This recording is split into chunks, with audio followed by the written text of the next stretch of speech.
Hi, welcome back to our Read the Bible Along with Me series. Last time we stopped at 1 Kings chapter 7 verse 18. So today we'll be starting the reading from verse 19. Yes, this is a reminder to those of us that still being reluctant in following us. Please, we urge you to kindly do so by pressing the plus button on our TikTok account or subscribing to our YouTube channel. It doesn't cost you anything, so please kindly do this and God bless you. 1 Kings chapter 6 verse 19. Come along with me on this wonderful journey. And the chapiters that were upon the top of the pillars were of lily work, in the porch 4 cubits. And the chapiters upon the 2 pillars had pomegranates also above, over against the belly that was by the network. And the pomegranates were 200 in rows, round about upon the other chapiter. And he set up the pillars in the porch of the temple. And he set up the right pillar and called the name thereof Jachin. And he set up the left pillar and called the name thereof Boaz. And upon the top of the pillars was lily work, so was the work of the pillars finished. And he made a molten sea, 10 cubits from the one brim to the other. It was round all about, and its height was 5 cubits. And a line of 30 cubits did compass it round about. And under the brim of it round about, there were knobs compassing it, 10 in a cubit, compassing the sea round about. The knobs were cast in 2 rows when it was cast. It stood upon 12 oxen, 3 looking toward the north, and 3 looking toward the west, and 3 looking toward the south, and 3 looking toward the east. And the sea was set above upon them, and all their hinder parts were inward. And it was a handbreadth thick, and the brim thereof was wrought like the brim of a cup, the flowers of lilies. It contained 2,000 baths, and he made 10 bases of brass. 4 cubits was the length of one base, and 4 cubits the breadth thereof, and 3 cubits the height of it. And the work of the bases was on this manner. They had borders, and the borders were between the ledges. And on the borders that were between the ledges were lions, oxen, and cherubims. And upon the ledges there was a base above, and beneath the lions and oxen were certain additions made of thin work. And every base had 4 brazen wheels, and plates of brass. And the 4 corners thereof had undersetters. Under the laver were undersetters molten at the side of every addition. And the mouth of it within the chapiter and above was a cubit, but the mouth thereof was round after the work of the base, a cubit and a half. And also upon the mouth of it were gravings with their borders, 4 square, not round. And under the borders were 4 wheels, and the axletrees of the wheels were joined to the base. And the height of a wheel was a cubit and a half cubit. And the work of the wheels was like the work of a chariot wheel. Their axletrees and their naves and their felloes and their spokes were all molten. And there were 4 undersetters to the 4 corners of one base. And the undersetters were of the very base itself.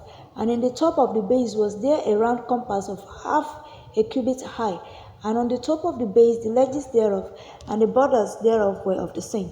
For on the plates of the ledges thereof and on the borders thereof he graved cherubims, lions, and palm trees, according to the proportion of every one, and additions round about. After this manner he made the 10 bases.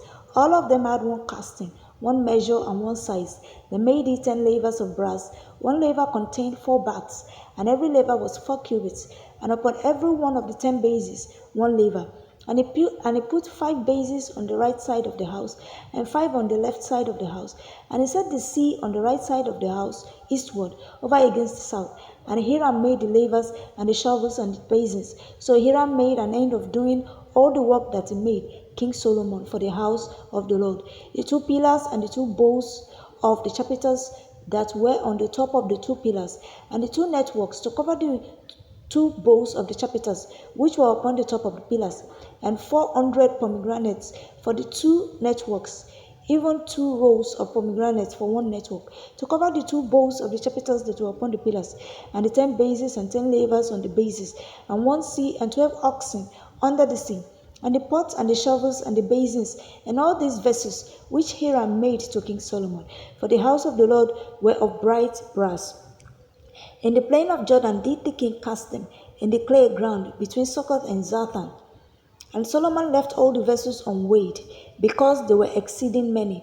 Neither was the weight of the brass found out. And Solomon made all the vessels that pertained unto the house of the Lord, the altar of gold, and the table of gold, whereupon the showbread was, and the candlesticks of pure gold, 5 on the right side and 5 on the left, before the oracle, with the flowers and the lamps and the tongues of gold, and the bowls and the snuffers and the basins and the spoons and the censers of pure gold, and the hinges of gold, both for the doors of the inner house and the most holy place, and for the doors of the house, to wit of the temple. So was ended all the work that King Solomon made for the house of the Lord. Solomon brought in the things which David his father had dedicated, even the silver and the gold, and the vessels did he put among the treasures of the house of the Lord. Chapter 8. Then Solomon assembled the elders of Israel, and all the heads of the tribes, the chief of the fathers of the children of Israel, unto King Solomon in Jerusalem, that they might bring up the ark of the covenant of the Lord out of the city of David, which is Zion. And all the men of Israel assembled themselves unto King Solomon at the feast in the month Eltanim, which is the 7th month. And all the elders of Israel came, and the priests took up the ark, and they brought up the ark of the Lord and the tabernacle of the congregation, and all the holy vessels that were in the tabernacle, even those did the priests and the Levites bring up. And King Solomon and all the congregation of Israel that were assembled unto him were with him before the ark, sacrificing sheep and oxen that could not be told nor numbered for multitude. And the priests brought in the ark of the covenant of the Lord unto his place, into the oracle of the house, to the most holy place, even under the wings of the cherubims. For the cherubims spread forth their 2 wings over the place of the ark, and the cherubims covered the ark and the staves thereof above. And they drew out the staves, that the ends of the staves were seen out in the holy place before the oracle, and they were not seen without. And there they are unto this day. There was nothing in the ark save the 2 tables of stone, which Moses put there at Horeb, when the Lord made a covenant with the children of Israel, when they came out of the land of Egypt. And it came to pass, when the priests were come out of the holy place, that the cloud filled the house of the Lord, so that the priest could not stand to minister because of the cloud. For the glory of the Lord had filled the house of the Lord. Then spake Solomon, the Lord said that he would dwell in the thick darkness. I have surely built thee an house to dwell in, a settled place for thee to abide in forever. And the king turned his face about, and blessed all the congregation of Israel. And all the congregation of Israel stood. And he said, Blessed be the Lord God of Israel, which spake with his mouth unto David my father, and hath with his hand fulfilled it, saying, Since the day that I brought forth my people Israel out of Egypt, I chose no city out of all the tribes of Israel to build an house, that my name might be therein, but I chose David to be over my people Israel. And it was in the heart of David my father to build an house for the name of the Lord God of Israel. And the Lord said unto David my father, Whereas it was in thine heart to build an house unto my name, thou didst well that it was in thine heart. Nevertheless, thou shalt not build a house, but thy son that shall come forth out of thy loins, he shall build a house unto my name.